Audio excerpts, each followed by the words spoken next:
Today on CityCast Chicago, flowers are blooming early, Illinois may soon have a new state nut, and lawmakers are thinking about warmer months and housing that needs AC. Lead producer Carrie Shepard and producer Simone Alisea are here to talk all things spring, including Springfield.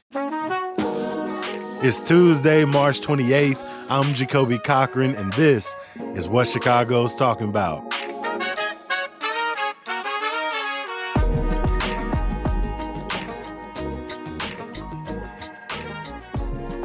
Carrie, Simone, it's the last week of the state legislative session before lawmakers go on their very own spring break. But we need to check in on some of the bills making their way through the General Assembly. We're going to start with you, Carrie. Can you tell us about a bill that we've actually covered here on the show already? Yeah, this is actually spurred from something that happened here in Chicago in the Rogers Park neighborhood last year. We spoke to, on CityCast, the alderwoman there in Rogers Park, Maria Haddon, who supported a ordinance to fix this issue. There were 3 seniors in the Snyder Apartments in Rogers Park, and this was this brutal heat wave, and they died from heat exposure deaths. And basically, because they didn't have control of their own air conditioning in their units, which is not totally uncommon for senior apartments like this, affordable housing. And there's an ordinance on the books in the city because, let's be honest, we're so used to working and dealing with colder weather and worrying about colder weather, that says that the daytime temp is required to be 68 degrees from September 15th to June 1st. But basically, there's these older folks saying, it's so hot in here. And, if you're just looking straight at the ordinance, by the books, it's well, I can't turn it off. The ordinance says I can't turn it off. I can't turn it off yet. Can't turn the heat off. Exactly. I can't turn the heat off. So basically, this new bill says that any state-funded new construction of affordable housing, it has to have air conditioning installed and controlled by residents. So hopefully so we don't have another tragedy like they had at the Snyder Apartments last year. Of the hundreds of bills that are moving through the House and Senate, this is definitely one that is a close one that we'll be following because it has direct impact on the lives of people who live not only in our city but across our state, and some of the people who are living in some of the most vulnerable conditions, particularly folks who are living in affordable housing. Simone, a bill that sort of has a lot less stakes, but depending on where you fall, may be of interest to you, is about sort of some of the emblems of our state of Illinois. Can you talk about a bill going through the House? Yeah, the House has passed bills designating a new state nut. That's the black walnut. What is our current state nut? We don't have one. Illinois has never had one. No, for 200 years, we've never had one. Yeah. My God. I know. Can you believe it? And we have a new state bean, is the soybean, which I don't think surprises anyone who's familiar with Illinois agriculture. The reason I kind of wanted to mention these is, I think it's kind of fun to know these things. It's great bar trivia if you're out. But also, we had a conversation last week with Ted Kay, who is a flag design expert, kind of the flag design expert, talking about Illinois' state flag and its kind of poor design and efforts to maybe redesign it, maybe create a new flag. And so these are Maybe we'll get a black walnut flag. Maybe we'll get a soybean flag. Who knows? I don't know. I think it's kind of interesting to see what we think symbolizes Illinois and the picture we put out to the world. Simone, you should remind people what the current Illinois flag looks like. The current Illinois flag is a seal on a bed sheet. The seal on a bed sheet. It's the Illinois state seal. The state seal is not a marine mammal. The state seal is an image of a eagle and the lake and some prairie grass. The eagle's got this shield in its talons, and it's got this ribbon in its mouth that has the state motto.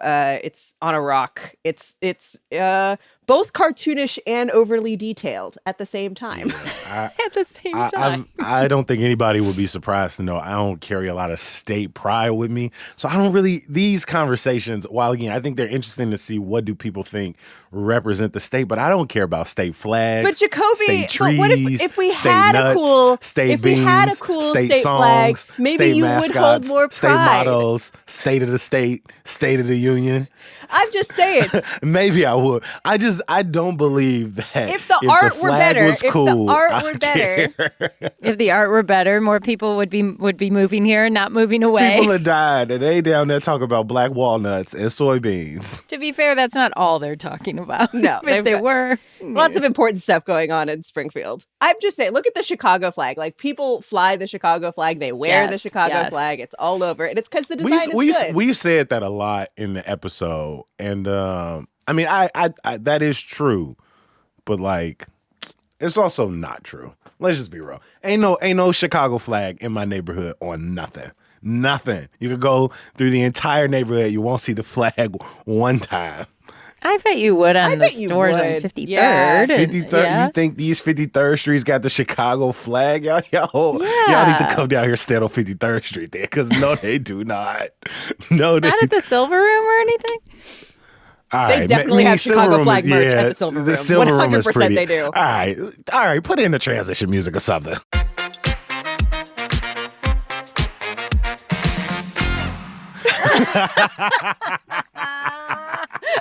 We got to catch up on some other bills that are moving through state legislation. Last week, we talked with State Representative Kelly Cassidy about a bill she is sponsoring that focuses on what do we do with our bodies after we die.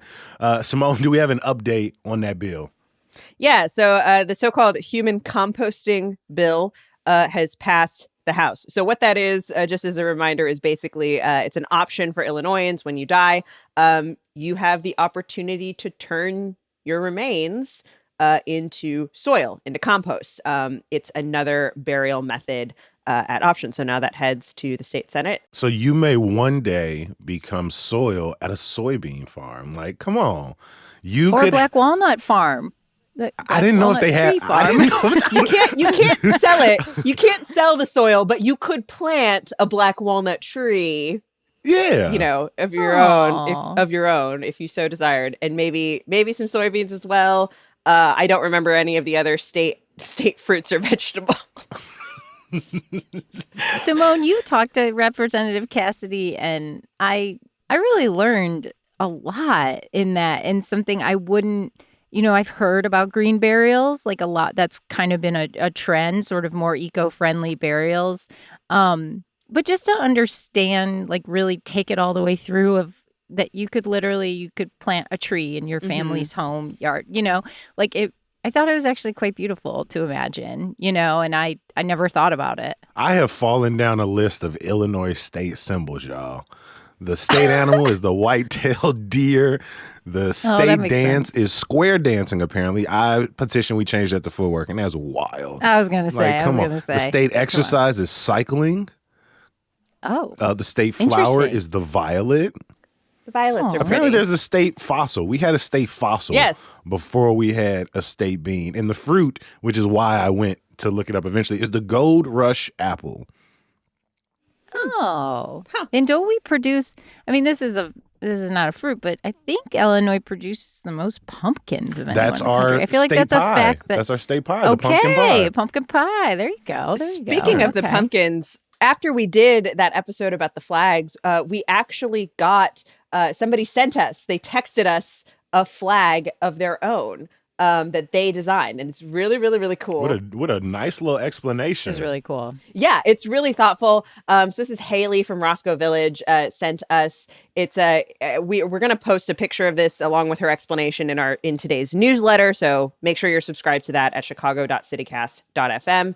It's a blue background representing the different borders of Illinois, the lake and the various rivers. And it's an orange and yellow wheel representing in part some of our agriculture, including pumpkin production. And the wheel represents a whole bunch of different stuff. The first Ferris wheel in Chicago, all of our railroad lines and the birthplace of Route 66 and the Great Migration and just all of these different symbols. Really, really thoughtful and interesting explanation from Haley. So thank you for that. And you can find that in the Hey Chicago newsletter today. Shout out to Haley.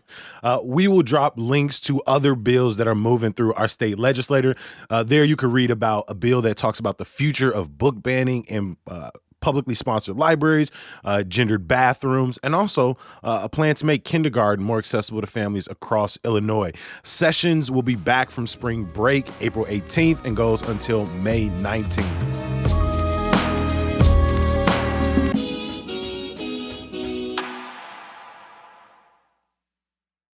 Moving from Springfield to just plain old spring, despite the clouds, showers, and maybe even a little bit of frost this week, I promise you it is technically spring, right? Maybe if we keep talking about it, the sun will finally come out. Simone, we had a very mild winter. I believe it was the fourth warmest in the last 70 years. What does that mean as we transition into the spring season? Well, it means a lot of things. Flowers are blooming early, in some cases 2 to 3 weeks ahead of schedule. On the bright side, this means pretty flowers to look at. Our neighborhood is Tulip City when the flowers Love bloom. it. They're Nice, in every single nice. yard. Nice. Yes. On the flip side, if we do get some snow or some freezing temperatures this week or in the coming weeks, it means those flowers might be more susceptible to freezing. So if you are a gardener and you've got tulips, be on the lookout for that. Another thing that these early blooms mean, pollen allergies. It has been a very rough allergy season. I am told. I'm somebody who doesn't actually suffer from seasonal allergies. Please don't hate me for it. It's the way it is. You may still. I'm sorry to be a downer, but I know. It creep up on you. It creeps up on you. I got into my didn't have 30s, it's coming on me now. Me too. When I was a kid, my brother and sister used to have to go to the allergist, and I would make fun of them, and I'd be like, ugh. And then, boom, I got them as an adult. I would be like, ugh. Sucks for Because you. they get these little needles, Sucks these to little suck. shots. Sucks to suck. Not you being Indoor allergic kids. to outside. Ugh. Oh, indoor kids. Now I'm an indoor kid. Before the green and the flowers really peak and the pollen really picks up over the next couple of months, you still do have some time to be an inside kid at some of the great conservatories around the city, whether it's out in the burbs like the Botanical Garden. I actually went to the Garfield Park Conservatory and the Lincoln Park Conservatory over the last couple of weeks, and they were absolutely beautiful. I have some pictures that maybe we can drop on Twitter or something for folks to see from both of the conservatories, but the flower shows are still going on, and they are just an absolute dream to take in. They're fantastic for photo shoots. Fantastic. It smells amazing too. Yes. And then just getting the walk through both of the conservatories. You just take a light stroll, kind of make your way through. It makes for a really good weekend. And then I went from the Lincoln Park Conservatory and just sort of walked through the park over to the Drake to get some tea. Oh, some afternoon high tea Some with the afternoon Drake. high tea at the Drake. That sounds like a perfect Saturday. Also, plug for, I don't know if you guys have ever done it, but I got a targeted ad for the Tulip Festival in Spring Grove. I've never done it. This should be happening during late April through May. So another shout out for heading out to the burbs to see the tulips. 300,000 bulbs, 40 different varieties, over awesome. 900,000 are in colorful blocks. And then everybody gets a free tulip at the Richardson Tulip Festival in Spring Grove. That's pretty dope. Lovely. Moving from the beautiful things you can see outside, art is really starting. Emerge is not the right word because we got great art all year round, but we're starting to reemerge, which means we can go take in the arts a little bit more. It's everything from dance, indoor exhibits, theater. Carrie, can you tell us, what's on your list when you start thinking about arts, and what is it about spring art season that really sort of rejuvenates you, gets you back outside? Yeah, I mean, right? Like everything you just said sounded lovely, like going to the conservatories and stuff. But, the Smart Museum in Hyde Park at U Chicago is one of my favorite art museums in the city. I'm excited to head there for their newest exhibit and then maybe pop over to Hyde Park Art Center, another one of my favorite art spaces, and then pop over to see you, Jacoby, and we will look for a Chicago flag on 53rd. And then, so that's for visual art. But last weekend, I made my first trip since the pandemic started back to the Gene Siskel Film Center, one of my favorite movie theaters in the city. I used to go after work sometimes on weekdays, which weeknights to see shows, to see movies. So I'm excited to head back there. They have this great series called Conversations at the Edge, where they usually talk to a filmmaker after the film screens. Beautiful. I want to give a couple of shout outs because this past weekend was probably my most sort of event packed when it comes to the arts. Friday, I went to the Salt Shed for the first time to see Masego. Shout out to that venue. I had my reservations of what it was going to look like, but then when you get inside, I mean, not only was the sound very good, like the general admission, the floor, there's a lot of room for standing room. There are a lot of available seats. The Salt Shed, which is over in like North Center, West Lakeview. And then Saturday, I found myself at Dorian's up in Wicker Park for a little bit of live music. And there was like a Latin blues player in there just sort of ripping on his guitar. The band was absolutely fantastic. And then speaking of the University of Chicago, Sunday, I went to the Logan Center for Arts at the University of Chicago to see the Chicago Black Dance Legacy Project. And the great thing about them is this ensemble made up of companies like The Era, this amazing footworking team, Deeply Rooted Dance, Muntu, and you can visit the Black Dance Legacy Project's website to find out how to support all of these other dance troupes throughout the dance season. And I'm really excited to get back up to the Black Ensemble Theater, who right now has a dedication to Earth, Wind, and Fire. And then I'm really excited come May for the Real Housewives of Motown. There's looks not really a lot good. of information about what it's going to be. I don't care. That title's amazing. It's also going to be a tribute to great music. One of the things that the director, Dale Brooks, does very good is weaving music into his productions. So I'm excited to see those. I love me some good arts. And again, we got a lot to deliver on here in the city.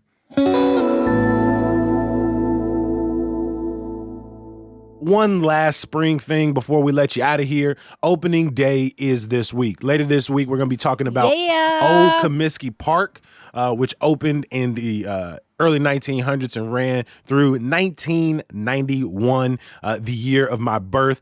And that's going to drop this Thursday, where we're just sort of celebrating the return of baseball. The Cubs opened their season at home in a 3-game series against the Brewers. And the White Sox, well, we drew the short end, and we opened on the road in a 4-game series against the World Series champ Houston Astros. This year, I'm going to do better. I feel like last year I got all ready to just like talk about how the Cubs wasn't going nowhere and the Sox was trying to play for a title. And then it was one of the most disappointing seasons of my adult year, injury riddled. Don't jinx it. Don't jinx that. I honestly, He's doing the opposite of jinx right now. Carrie, I know you enjoy a good baseball game. Particularly coming down here to the South Side, getting you a beer, getting you a vegan hot dog. You excited to get out and see some games this year? I love it. It's almost criminal how few people appreciate a great Sox game, like during the week on a beautiful spring, summer night.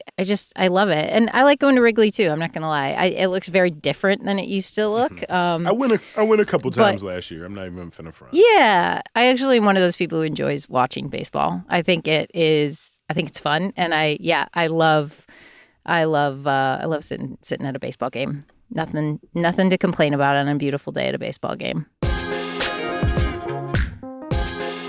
Today, I was joined by the magnificent lead producer, Carrie Shepard, and the always wonderful producer, Simone Alisea, to talk all things spring, including a busy set of sessions down in Springfield and all the flowers blooming around the city. Fingers crossed that the frost does not take them early. I appreciate y'all showing up and showing out as you always do. Thanks, guys. Thanks, Jacoby. Before I let you go, I want to give one last shout out to the best damn newsletter in this city, Hey Chicago, written by our newsletter editor, Sydney Madden. In there today, she's got some great events across the city, from a chopped watch party in Logan Square, the Black College Expo in Roseland, and a pop-up art studio in Westtown. Subscribe now at chicago.citycast.fm. We're going to be back here tomorrow. Hopefully you'll join us. Peace.